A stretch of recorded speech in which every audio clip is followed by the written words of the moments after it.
Hello, everyone. Welcome to JustDabney Voice Notes, where I talk about various topics, interests, theories, shows, everything, or anything that you all want me to talk about. And so today I'm going to talk about what I want to talk about, which is Solos on Amazon Prime. And I actually love the series. I'm really interested in fantasy sci fi, but sci fi that's more cerebral. So, not a lot of action, just people talking. And so, this series was very perfect for me.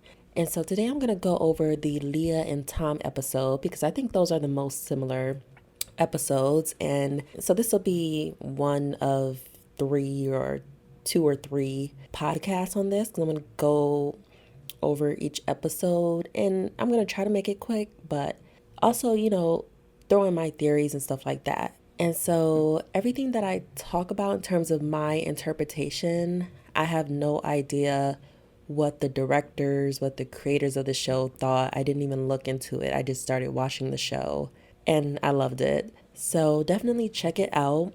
And of course, this will be a spoiler, but still check it out. I won't be going too in depth on specifics, I guess.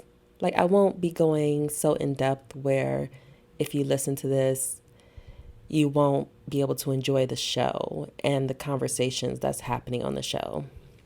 So, just give a brief overview of my interpretation of the entire series. I kind of look at it as how people in the future handle death, dealing with regrets and fears, and coping with past trauma. And I think this is very interesting or very important because I feel like a lot of sci fi kind of makes it seem like just because there's technology in the future, that these basic human emotions that makes us important will vanish. Like we'll just adapt to being robots instead of still being ourselves and living with robots and living with technology. And so I think this series touches on sort of a theme that I think is important to understand within, as we progress in technology, that we'll still be human at the end of the day. And that's not going to be replicated by any robot, any other type of material entity. And when I think about the series, I kind of think of it as discussing or hitting on themes related to the transition to endings. So before death happens, what's going through various characters' minds. And so again, still hitting on that topic of, that human emotion will still exist in the future. And so, like I said, I look at these episodes in pairs, and Leah and Tom's episode, I feel like that's discussing or is hitting on themes on the transition between grief and regret as you or someone around you is transitioning to death. So, let's go with Leah's episode first. That's the first episode. And so basically she wanted to travel into the future where she can bypass the stage of grief. And so she's kind of under this guise that she wants to go to the future to find a cure for her mother, but really she knows there's no cure. So she wants to bypass the stage of grief and get it over with. And so she wants to do this because she is the main caretaker of her mother who has ALS.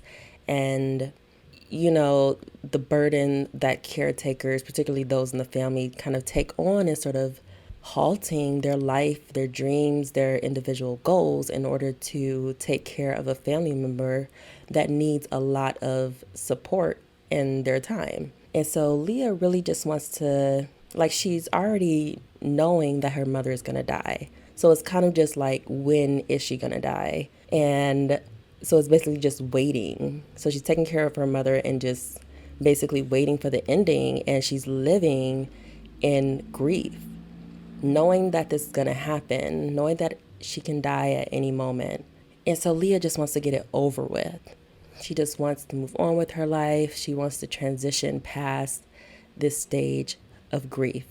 And so she's very focused on going to the future. And so she finally finds a way I guess you can say sort of by mistake, finds a way to go to the future. So she's physically not in the future, but what happens is a screen with her future self appears in the basement where she's doing her experiment. And so she's talking to her future self in the basement, and the future self says, Leah in the future is very popular, rich, well off, very successful. She's respected by her peers. But the issue is that she is living with regret that she couldn't save her mother, that basically that she couldn't save her mother. That's the main reason for her regret, and that there really wasn't a cure in the future. Or it's not that there wasn't a cure, there wasn't a cure that would have helped her mother. Like, by the time they found the cure, it was too late. Like, her mother had transitioned too far. And so that was mainly the, why she had regret. And so what happens is, so she tries to go to further in the future, and she did something wrong with the computer, and then her old self came back. Or not come back, but the old version of herself appeared on the other computer monitor. And so now we have three people, or three versions of Leah in the basement. So we have the present Leah, we have the future Leah, and then we have the naive Leah, the younger Leah that, or I guess the past Leah that doesn't even know her mother is going to develop these issues and pass away. But eventually the past Leah finds out, and she's naive. She's more, naive. She doesn't know really what's going on, if she can do this thing that the Leah in the present wants her to do, which is go far in the future, find the cure for ALS, and then go back to the past, and so she could save her mother. And so that's kind of like how it ends. Leah in the present, she just basically gives her past version the instructions to cure her mother. And so what I thought was interesting is, Leah was so focused on going to the future as she met her future self. And it kind of brings up that question of, well, Leah is like, she already knows what's going to happen in the future. She already knows that timeline of her exists, and that technically she has already lived what she wanted to live, which is, being more popular, having more accolades, getting recognized for the scientific work that she does. And so now she knows that has already happened, that is possible. It really doesn't matter if Leah goes to the future anymore.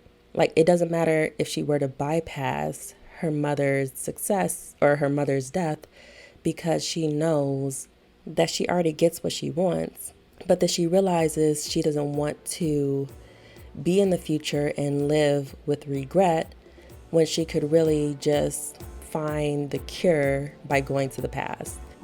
Thank you for making it this far in the podcast. But to listen to the rest, please go to Spotify or Anchor FM to listen to it for free. The link is below in the description box. Please give this video a like and subscribe to my channel, and there will be more podcasts like this, as well as other types of content on this channel. So thank you. Bye.